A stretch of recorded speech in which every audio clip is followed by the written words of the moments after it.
Bonjour à tous et à toutes. Bienvenue à l'émission de Contact Entreprise, Profession Passion, un visage entreprise de la Martinique et d'ailleurs. Nous avons le plaisir aujourd'hui d'accueillir Hassan Kassi Kouyaté, directeur de Tropicatrium, scène nationale Martinique. Bonjour Hassan. Bonjour Flora. Hassan, qu'est-ce qu'il y a dans ton parcours de vie qui t'a permis d'arriver à être directeur de Tropicatrium? Alors, parler d'un parcours de vie en 2 minutes, c'est bien, c'est agréable, mais c'est pas assez. Mais je vais essayer de faire un effort. En fait, je suis né au Burkina Faso, dans une famille de griots. Les griots sont des historiens, des musiciens, des artistes et des organisateurs de la communauté. Et ensuite, ils ont le rôle de guérisseurs par moment, etc.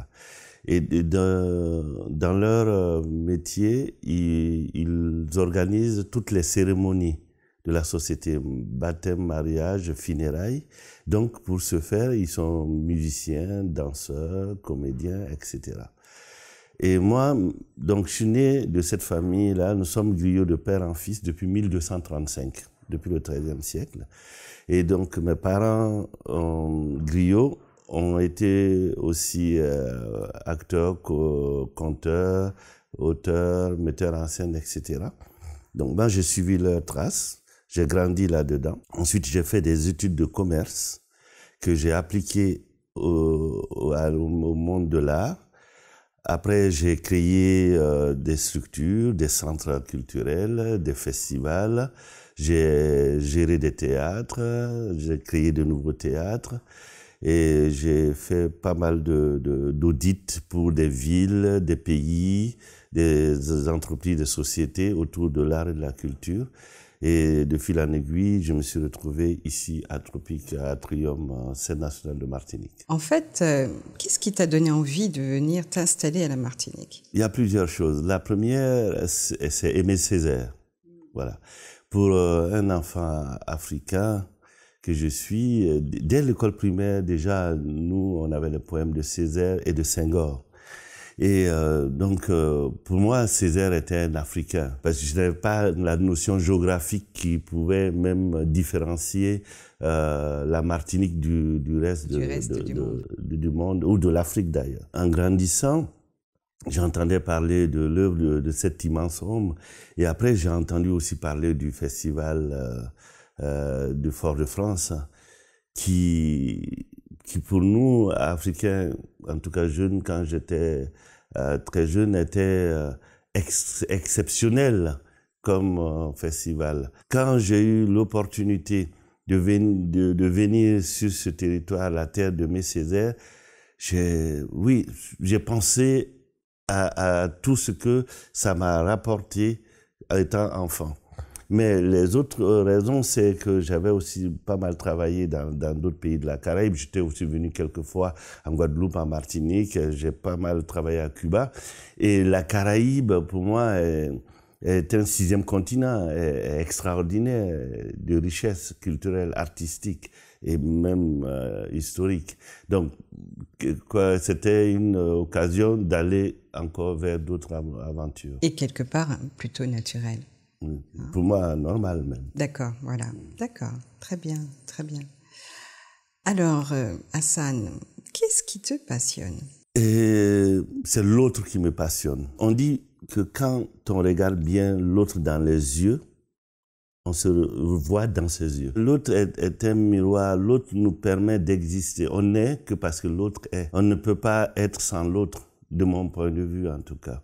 Et je vois ma différence, qu'elle soit positive ou négative, parce qu'il y a l'autre qui existe. Donc on existe aussi dans le regard de l'autre? On existe dans le regard de l'autre, mais on n'existe pas à travers l'autre. Voilà. C'est ça la subtilité. Nuance, la subtilité. D'accord, d'accord.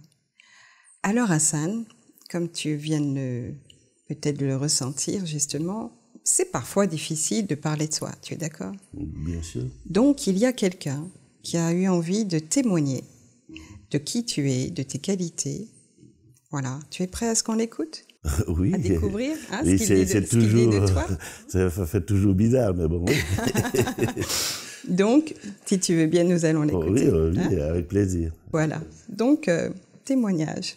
Hassan, c'est, je pense, vraiment un concentré de qualités humaines tout à fait remarquables. Pour comprendre d'où ça vient, il faut connaître l'histoire de sa famille, qui est une grande histoire puisqu'elle remonte au XIIIe siècle, au moment de l'Empire du Mali, qui est sans doute l'empire le plus prestigieux de l'histoire de l'Afrique noire, parce que les Kouyatés étaient les griots des empereurs du Mali. Et Hassan descend de cette histoire-là. C'est un griot.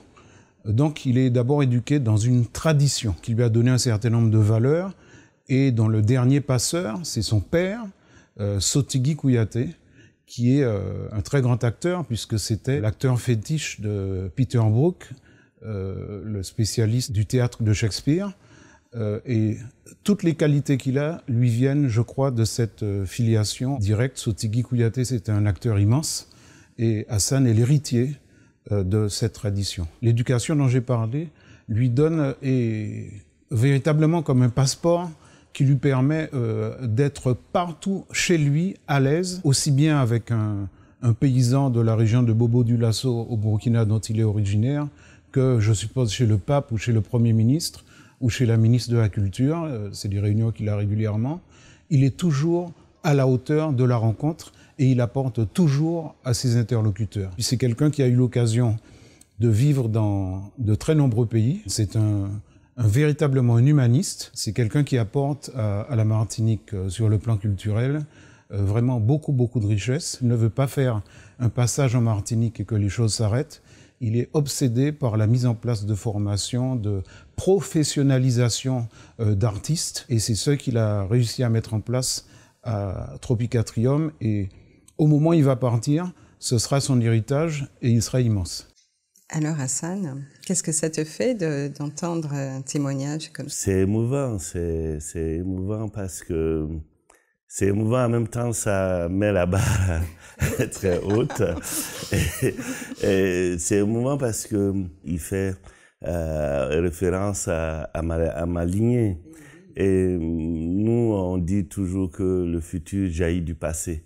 Et quand on fait référence à la lignée, à la responsabilité que ça évoque pour nous, parce que pour nous, griots, c'est important. Et ce que Jean-Paul dit, c'est une des personnes qui me connaît le mieux, vraiment. Et donc, votre choix... c'est touchant. Hein? Ouais, c'est touchant. Voilà, non, c'est toujours difficile, en tout cas, d'entendre parler de soi. Et puis, voilà, la barre est toujours haute quand on entend ça, surtout quand je pense à ce que mes descendants et mes ancêtres ont fait. C'est vrai, mais justement, moi, ce que j'ai retenu de ce qu'il a dit, quelques mots, entre autres de tout ce qu'il a dit sur toi, c'est 3 mots. Tradition, tu vois, ce mot tradition qui semble être important pour toi. Le mot aussi héritage, tu vois, tradition, héritage. Et puis passeur, hein? Ce mot passeur, comment tu le reçois? En fait, on est éduqué en tant que griot pour ça. Et on est médiateur entre 2 personnes, entre 2 quartiers, entre 2 villes, 2 communautés, 2 continents, entre les gens. C'est-à-dire que nous sommes des aiguilles et des fils pour coudre ensemble. Pour être solide. Donc, oui, passer, transmettre, communiquer, mettre les gens en contact, c'est l'objet de notre vie, en fait. Waouh, ouais, d'accord. J'avoue que je reçois aussi cela de toi et c'est très puissant. Donc, merci. Alors, pour poursuivre, quelles sont les causes pour lesquelles tu pourrais te battre? Est-ce qu'il y en a une ou plusieurs?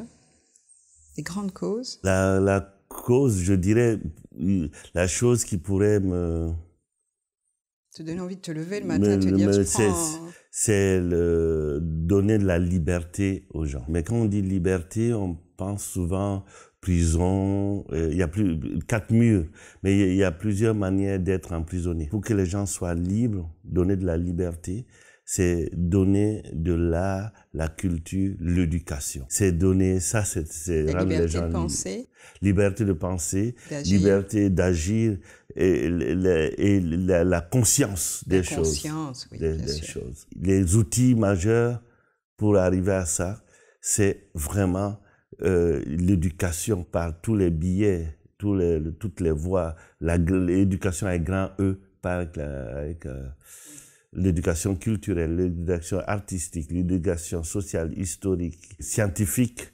de nos sociétés d'abord, d'où on vient. C'est hyper important. Pour pouvoir aller vers l'autre, il faut savoir qui on est, qu'est-ce qu'on a comme arme et qu'est-ce qu'on a à proposer à l'autre. C'est là qu'on commence à construire ensemble. Mais quand on va avec un sentiment déjà d'infériorité, on n'est plus un homme libre. Et donc, c'est l'éducation avec grand E qui me fait me lever tous les matins. On sent vraiment cette énergie, cette force qui est en toi et j'ai envie de te demander, mais qu'est-ce qui t'irrite? La chose qui m'irrite fondamentalement, c'est la malhonnêteté intellectuelle. Et souvent, la malhonnêteté intellectuelle vient du mal-être profond des gens. Quand on n'arrive pas à assumer qui on est avec ses forces et ses faiblesses, on met toujours les causes de son être sur l'autre. Et l'autre devient tout de suite un adversaire, un ennemi, une menace. Alors que c'est faux. C'est faux. C'est avoir l'humilité de dire, voilà, je suis un tel, mes forces c'est ça, mes faiblesses c'est ça. Peut-être que l'autre peut m'aider à avancer. Et fondamentalement, quand j'ai affaire à des personnes comme ça, ça m'irrite, mais ça décuple mon envie et ma passion d'avancer vers mes projets. Et des fois, ça va plus loin, ça m'attriste. Parce que je dis encore, quel travail on a encore à faire. Je vois encore tout le chemin à parcourir pour qu'on puisse être en harmonie. Être en harmonie, ça ne veut pas dire qu'il n'y a pas de conflit. C'est ça que les gens ne comprennent pas. Les dents et la langue habitent ensemble. Mais des fois, il arrive que les dents mordent la langue. Mais elles ne se quittent pas. Elles trouvent une harmonie et puis elles continuent à avancer. Quand on parle d'harmonie, on pense qu'il faut être lisse. C'est pas vrai, c'est pas ce qu'on dit. On dit harmonie, c'est s'asseoir, pouvoir discuter. Et se confronter aussi. Se confronter, mais positivement. Voilà, c'est ça, positif. Hassan, est-ce qu'il y a un mot ou une expression que tu aimes bien utiliser ou qui est favori pour toi? Oui, j'utilise souvent cette phrase qui est toujours en rapport avec l'autre, c'est qu'un seul doigt ne ramasse pas un caillou. Ah oui, ça c'est pas mal. Non, sauf si on triche. Sinon, un seul doigt ne ramasse pas un caillou. Vous voyez, quand on regarde la main et les doigts de la main, les doigts n'ont pas la même grosseur, ni la même taille, ni ils ne sont pas placés au même endroit. Mais quand un est blessé, c'est là qu'on voit son importance. Et oui, c'est vrai. Ouais. Et donc tout le monde est important. C'est pas parce que lui il est plus gros que lui qu'il est plus important. Donc chacun doit accepter sa place et travailler ensemble. Parce que si vous voyez tout ce que la main fait dans la journée, si on doit disséquer le rôle de tous les doigts, c'est là qu'on se rend compte de l'utilité de l'importance de chacun. Et le monde, pour moi, est ainsi fait. Pour qu'on puisse travailler ensemble, il faut qu'on puisse s'accepter tel qu'on est. Que ceux qui se sentent petits ne pensent pas qu'ils sont vraiment petits dans le sens premier du terme, et que ceux qui se sentent grands ou gros, qu'ils ne sont pas plus grands ou plus gros que l'autre qui se sent petit. Bien. Je te propose, Hassan, maintenant que tu nous dises D'ailleurs, faut-il le dire ou faut-il le raconter? As-tu prévu quelque chose que tu as envie de partager? Oui, puisque je suis griot, je vais raconter un petit conte initiatique, puisqu'il y a plusieurs types de contes, hein. Mais voilà ce qu'on appelle les contes d'enseignement, des contes que j'ai eus quand j'étais petit. Parce que quand j'étais enfant, chaque fois que je posais une question, mon grand-père me disait « Hassan, si je te réponds par rapport à ma vérité. » Alors qu'il y a 3 vérités. Il y a ma vérité, il y a ta vérité et il y a la vérité. La vérité, on ne la connaît pas. Mais je te dirai ma vérité, peut-être ça t'aidera à trouver ta vérité. Si tu trouves ta vérité, peut-être qu'un jour, toi et moi, nous irons peut-être un jour vers la vérité. Et il commençait toujours comme ça, il me racontait une histoire. Voilà, je vais vous raconter une petite comme ça. C'était l'histoire d'un grand chef, un sage, qui avait ses disciples autour de lui. Ils étaient en méditation. Et tout d'un coup, il se lève, il racle sa gorge et il pose la question suivante à ses disciples. Il dit, à quel moment on se rend compte que la nuit s'est achevée et que le jour se lève? Il y a un des disciples qui dit, ah, maître, c'est aussi facile à savoir que de faire la différence entre un baobab et un épineux. Il y a un qui dit, c'est aussi facile de savoir, de faire la différence entre un éléphant et une biche. Et chacun disait une réponse. Et le maître disait toujours, c'est pas la bonne réponse. C'est pas la bonne réponse. C'est pas la bonne réponse. Ils finissent par demander au maître, mais c'est quoi la bonne réponse?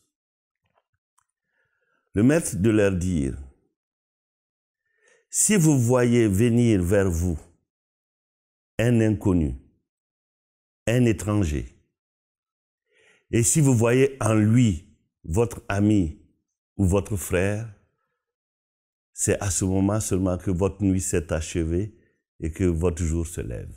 Mm-hmm. Voilà.